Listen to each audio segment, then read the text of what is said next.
అంటున్నారు. రైట్.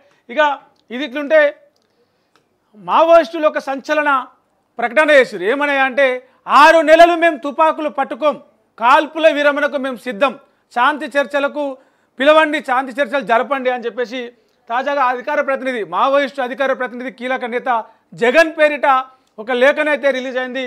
దానికి సంబంధించి చూద్దాం డీటెయిల్స్ ఏమన్నాయో. దేశంలో మావోయిస్టుల ఏరివేతే లక్ష్యంగా కేంద్ర ప్రభుత్వం ఆపరేషన్ కగార్ పేరుతో యుద్ధం ప్రకటించింది. ఈ క్రమంలో జాతీయ భద్రతా దళాలు ఇప్పటికే వందలాది మంది మావోయిస్టులను హతమార్చాయి. ఇటీవల కర్రెగుట్టలో జరిగిన వన్సే ఎన్కౌంటర్లోనే మొత్తం 30 మందికి పైగా మావోయిస్టులు చనిపోయారు. వీరిలో 12 మంది మహిళా మావోయిస్టులు. ఈ నేపథ్యంలో మావోయిస్టులపై కాల్పుల విరమణ, శాంతి చర్చలు జరగాలన్న డిమాండ్ వస్తున్న వేళ సిపిఐ మావోయిస్టు పార్టీ సంచలన నిర్ణయం తీసుకుంది. 6 నెలల పాటు తమ వైపు నుంచి కాల్పుల విరమణ పాటిస్తున్నట్లు చెప్పింది. ఈ మేరకు మావోయిస్టు పార్టీ అధికార ప్రతినిధి ఒక లేఖ విడుదల చేశారు. ఆ లేఖలో ఏముందంటే, మావోయిస్టులు విడుదల చేసిన లేఖల తెలంగాణ రాష్ట్రంలో ప్రజలు, ప్రజాస్వామికవాదులు, ప్రజా సంఘాలు, మెజార్టీ రాజకీయ పార్టీలు మావోయిస్టు పార్టీకి ప్రభుత్వానికి నడుమ శాంతి చర్చలు జరగాలనే డిమాండ్ను ప్రముఖంగా చేస్తున్నాయి. దీనిని దృష్టిలో పెట్టుకొని మా నుండి 6 నెలల వరకు కాల్పుల విరమణ ప్రకటిస్తున్నాం అని తెలిపారు. గత కొంతకాలంగా మా పార్టీకి ప్రభుత్వానికి నడుమ శాంతి చర్చలు జరపాలనే డిమాండ్ను మొదటగా తెలుగు రాష్ట్రాల్లో ప్రారంభించారు. దానిలో భాగంగా శాంతి చర్చల కమిటీ ఏర్పడింది. దేశవ్యాప్తంగా కొన్ని వందల సంఘాలు, వ్యక్తులు, ప్రముఖులు, పార్టీలు ఇదే డిమాండ్ చేస్తున్నాయి. కాంగ్రెస్ పార్టీ చర్చల విషయాన్ని పార్టీ అంతర్గతంగా చర్చించి నిర్ణయం తీసుకుంటామని చెప్పారు. ఇక కగార్ ఆపరేషన్ను రద్దు చేసి శాంతి చర్చలు జరపాలని ముందుగానే రాష్ట్ర వ్యాప్తంగా సిపిఐ కార్యక్రమాలు నిర్వహించింది. ఈ కార్యక్రమంలో మిగతా వామపక్ష పార్టీలన్నీ పాల్గొన్నాయి. బీఆర్ఎస్ పార్టీ కూడా తమ రజతోత్సవ సభలో శాంతి చర్చలు జరపాలని తీర్మానం చేసింది. కొద్ది రోజుల క్రితం తెలంగాణ సీఎం రేవంత్ రెడ్డి కూడా శాంతి చర్చలు జరపాలని డిమాండ్ చేశారు. మాజీ సీఎం కేసీఆర్ కూడా ఇదే డిమాండ్ ప్రస్తావించారు. అయితే రాష్ట్రంలో ఇంకా అనేక మంది మేధావులు, ప్రముఖులు ఇదే విషయంపై ప్రచారం కూడా చేస్తున్నారు.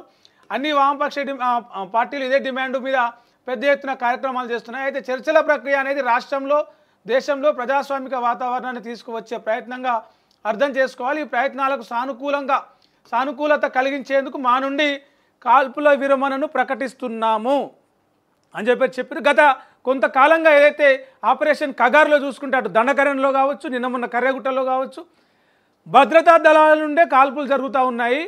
ఒకవైపు నుండే కాల్పులు జరుగుతున్నాయి. మేము ఇప్పటివరకు కాల్పులు చేయలేదు, ప్రభుత్వమే బలగాలే మా పైన దాడులు చేస్తూ ఉందని చెప్పేసి అటు మావోయిస్టులు వరుసగా లేఖలు రిలీజ్ చేసి మేము శాంతి చర్చలకు సిద్ధం, శాంతి చర్చలు జరపండి అని చెప్పేసి ఒక డిమాండ్ను ప్రజల్లోకి తీసుకెళ్ళగలిగారు. చాలా ప్రజా సంఘాలు, మేధావులు, పౌర హక్కుల సంఘం వాళ్ళు, దాంతోపాటే మిగతా రాజకీయ పార్టీలు, బీజేపీ ఇతర అటు వామపక్షాలు కావచ్చు, కాంగ్రెస్ కావచ్చు, శాంతి చర్చలు జరపండి, మావోయిస్టులను పిలిచి మాట్లాడండి, అటు యుద్ధ వాతావరణం ఉన్నది, యుద్ధ వాతావరణం లేకుండా ప్రజలు, అటు మావోయిస్టులు, ఇటు బలగాలు ప్రాణాలు పోతూ ఉన్నాయి. ఒక సమన్వయంతో శాంతి చర్చలు జరిపితే ప్రజలంతా కూడా ప్రశాంతంగా ఉంటారు. ఈ కాల్పుల మోతను ఆపండి అని చెప్పేసి కేంద్ర ప్రభుత్వానికైతే కొన్ని రిప్రజెంటేషన్లు పంపించారు. తాజాగా ఈ నేపథ్యంలో అంటే శాంతి చర్చలు జరగాలన్న నేపథ్యంలో మరోవైపు కర్రెగుట్టల్లో బలగాలు కూంబింగ్ చేస్తూనే ఉన్నాయి. ఎదురైన నక్సలైట్లను మావోయిస్టుల మీద కాల్పులు చేస్తూనే ఉన్నాయి. మొన్ననే 26 మంది చచ్చిపోయారు, నిన్న మరొక 8 మంది చచ్చిపోయారు.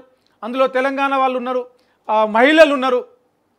అక్కడ వాళ్ళకి సంబంధించిన మావోయిస్టులకు సంబంధించిన బేస్ క్యాంపులు ఏవైతే ఉన్నాయో వాళ్ళ డంపులు స్వాధీనం చేసుకుంటా ఉన్నారు. భారీగా ఆయుధ సామాగ్రి, మావోయిస్టులు ఆ కర్రెగుట్టల్లో దాచుకున్నటువంటి ఆహార సామాగ్రిని కూడా మొత్తం బలగాలు స్వాధీనం చేసుకున్నారు. మొత్తం 5 బేస్ క్యాంపులు కర్రెగుట్టల మీద ఏర్పాటు చేసి మావోయిస్టుల ఏరివేతన లక్ష్యంగా కూంబింగ్ ఆపరేషన్ కగార్ను కొనసాగిస్తున్నాయి. అయితే నిన్న తాజాగా Maoist party, CPI Maoist party ఒక లేఖ విడుదల చేసింది.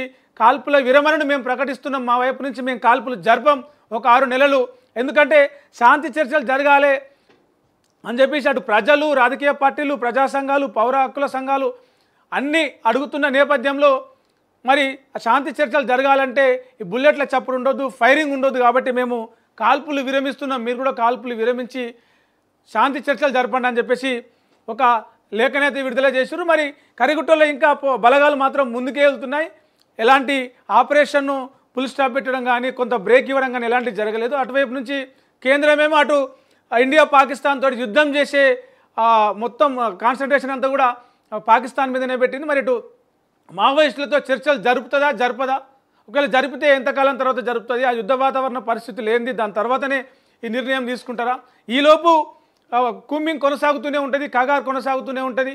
కర్రెగుట్టల్లో మావోయిస్టులు ఎదురుపడితే వాళ్ళు కాల్పులు విరమించినప్పటికీ బలగాలు కాల్పులు జరిపే అవకాశం ఉంది, ఎందుకంటే ఆ కేంద్రం నుంచి ఎలాంటి ఆదేశాలు రాలేదు కాబట్టి.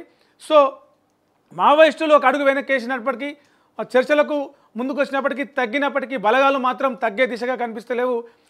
కేంద్రంలోని బీజేపీ ప్రభుత్వం మాత్రం శాంతి చర్చలు అనే కోణంలో లేదు, అటు మొత్తం పాకిస్తాన్ మీదనే యుద్ధం మీదనే దృష్టి పెట్టింది. కాబట్టి మరి శాంతి చర్చలు జరుగుతాయా జరిగాయా అనేది చూడాలి. మరి మావోయిస్టు అధికార ప్రతినిధి జగన్ విడుదల చేసిన లేఖతోటి మళ్ళీ ఒకసారి ఈ ప్రజా సంఘాల్లో కదలిక వచ్చే అవకాశం ఉంది. వామపక్ష పార్టీలన్నీ కూడా ముక్త కంఠంతో శాంతి చర్చలు జరపాలని చెప్తా ఉన్నాయి. మరి ఇటు ప్రభుత్వంతో చర్చలు జరుపుతారా, మరి ఆ దిశగా ఏమైనా ప్రజా సంఘాలు శాంతి చర్చల కమిటీ ఏర్పడింది, ఇప్పటికే ఈ లేఖను ఆధారంగా చేసుకొని కాల్పుల విరమణ ప్రకటించారు కాబట్టి ఇంకా కొంచెం స్పీడప్గా ఈ ప్రయత్నాలు చేస్తారా అనేది కూడా చూడాలి. రైట్, ఇక పిఓకేలు అంటే ఏదైతే సంబంధించిన